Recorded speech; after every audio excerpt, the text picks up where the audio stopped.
मेरा नाम है हरिया, मैं काम करता हूँ बहुत बढ़िया, खाता हूँ खाना और रोज गाता हूँ गाना। अरे यार, आज तो बहुत देर हो गई। इस खतरनाक जंगल को देखकर तो मेरे हाथ पैर ठंडे हो गए हैं। अगर मैं वक्त पर गांव नहीं पहुंचा तो मालिक बहुत नाराज हो जाएंगे। तभी हरिया को एक आवाज सुनाई देती है। सुनिए हरु जी। अरे, ये आवाज किसने दी? तभी हरिया को सामने कुछ दूर एक औरत खड़ी दिखाई देती है। अरे भाई, ये औरत अकेली इतनी रात को इस जंगल में क्या कर रही है? चलकर पूछना पड़ेगा। फिर हरिया अपनी बैलगाड़ी उस औरत के सामने लाकर रोक देता है और उससे पूछता है। अरे सुनिए, आप इतनी रात को इस खतरनाक जंगल में अकेली क्या कर रही हैं? तभी वो औरत मीठी आवाज में कहती है, अरे हरु जी, आप आ गए। मैं कब से आपका इंतजार कर रही थी। वैसे तो यहाँ से काफी लोग गुजर चुके हैं, लेकिन मैं खास आपका इंतजार कर रही थी। अच्छा, तुम सच कह रही हो? मुझे तो यकीन नहीं हो रहा है। वो क्या है ना, आज तक किसी ने मुझसे इतने प्यार से बात नहीं की। हाँ हाँ हरु जी, मैं सच कह रही हूँ। अब देर मत करिए और जल्दी से मुझे मेरे घर तक छोड़ दीजिए। हाँ हाँ, कौन सी बड़ी बात है, अभी छोड़ देता हूँ। आप मेरे पीछे बैलगाड़ी में बैठ जाइए और मुझे रास्ता बताते चलिए। फिर वो औरत हरिया की बैलगाड़ी में बैठ जाती है और हरिया बैलगाड़ी हाँकता हुआ आगे चल पड़ता है। फिर उस औरत के बताए हुए रास्ते पर चलते चलते हरिया बैलगाड़ी लेकर एक काली गुफा के आगे आकर रुक जाता है। हरिया उस औरत से पूछता है, हाँ देवी जी, आपका घर कहाँ है? यहाँ तो एक गुफा के अलावा और कुछ नहीं है। तभी अचानक वो औरत हवा में उड़ने लगती है। देखते ही देखते उसका सुंदर रूप एक डरावनी चुड़ैल में बदल जाता है और वो जोर जोर से हंसती है। अरे तू तो एक नंबर का बेवकूफ निकला। तू तो बड़ी आसानी से मेरी बातों में आ गया। अरे मर गया रे, ये तो एक चुड़ैल है। हे भगवान बचा ले, ये तो बड़ी डरावनी दिखाई दे रही है। और फिर अगले ही पल हरिया की बैलगाड़ी में रखा सारा सामान हवा में उड़ता हुआ उस काली गुफा के अंदर चला जाता है और वो चुड़ैल भी उस गुफा के अंदर जाकर कहीं गायब हो जाती है। हरिया ये नजारा देख बुरी तरह घबरा और परेशान हो जाता है। अरे, ये चुड़ैल तो मेरा सारा सामान लेकर गुफा में गायब हो गई। अब क्या होगा? अगर मैं गांव खाली हाथ गया तो मालिक मेरी अच्छी खबर लेंगे। मेरी इस बात का कोई यकीन भी नहीं करेगा। फिर आखिर वही हुआ। हरिया के मालिक चंपक सेठ को हरिया की किसी भी बात पर रत्ती भर भी यकीन नहीं हुआ। चंपक सेठ को लगा हरिया झूठ बोल रहा है और उसने ही लालच में आकर सारा सामान हड़प कर लिया है।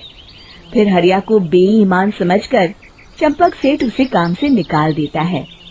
अगले दिन अपनी दुकान में परेशान बैठा चंपक सेठ गुस्से में बड़बड़ाता है। अरे, दुकान में तो सामान बिल्कुल भी नहीं है।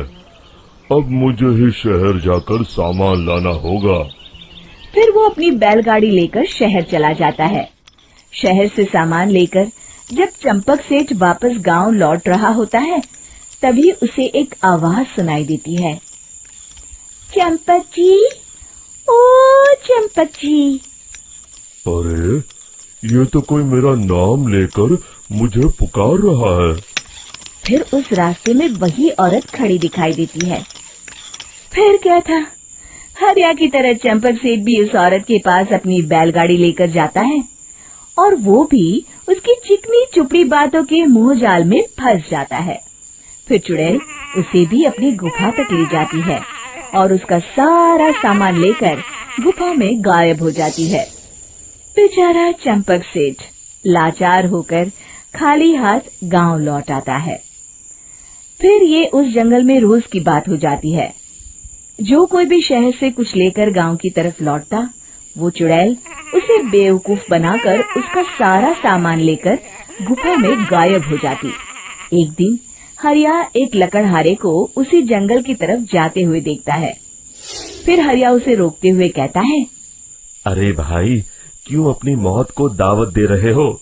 मेरी बात मानो, आगे जंगल में मत जाओ, वहाँ एक बड़ी भयानक चुड़ैल रहती है। लकड़हारा हरिया की बातों को नजरअंदाज करते हुए कहता है, अरे भाई, मुझे पहले ही बहुत देर हो चुकी है, मुझे जाने दो भाई। शाम तक लकड़ियाँ काट कर शहर के बाजार में बेचना है। तुम अपनी ये कहानी किसी फुर्सत में बैठे इंसान को सुनाओ, मैं तो चला। इतना कहकर लकड़हारा वहाँ से आगे जंगल की तरफ चला जाता है। फिर अगले दिन गांव के मुखिया के घर के बाहर बहुत सारे लोग जमा हो जाते हैं। तभी हाथ में कुल्हाड़ी लिए खड़ा लकड़हारा कहता है, अरे मुखिया जी, अब आप ही हमें बचाइए उस जंगल वाली चुड़ैल से। हमारा सारा काम तो शहर से ही होता है। अरे मुखिया जी, उस चुड़ैल की वजह से तो मैं पूरी तरह बर्बाद हो गया हूँ। हम सबको मिलकर उस चुड़ैल का कोई इलाज करना पड़ेगा। तभी भीड़ में खड़ा वीरा कहता है, आप लोग चिंता मत करिए, कल से वो चुड़ैल किसी को नहीं लूट पाएगी। मेरे पास एक बहुत अच्छी तरकीब है। तभी चंपक सेठ उसका मजाक उड़ाते हुए कहता है, अरे तेरा नाम वीरा है तो क्या हुआ? तूने अभी उस चुड़ैल को देखा नहीं है? जाकर अपना काम कर, बड़ा आया। तब मुखिया जी कहते हैं, नहीं चंपक सेठ, मुझे लगता है हमें इस लड़के को एक मौका देना चाहिए। फिर सभी गांव वाले मुखिया जी की बातों से सहमत हो जाते हैं और वीरा शाम को एक बैलगाड़ी में कुछ सामान लादकर उस जंगल की ओर चल देता है। वीरा, ओ वीरा, कहाँ जा रहा है? तभी वीरा मुड़ के देखता है, वही चुड़ैल एक औरत के रूप में खड़ी है। अरे बहन जी, मैं आपको ही ढूंढ रहा था। देखिए, मैं आपके लिए क्या लाया हूँ। हैं? अरे वाह, तो खुद मेरे लिए इतना सामान लाया है। तू ही अकेला गांव में समझदार है। जरा देखो, मैं भी खोल के बड़े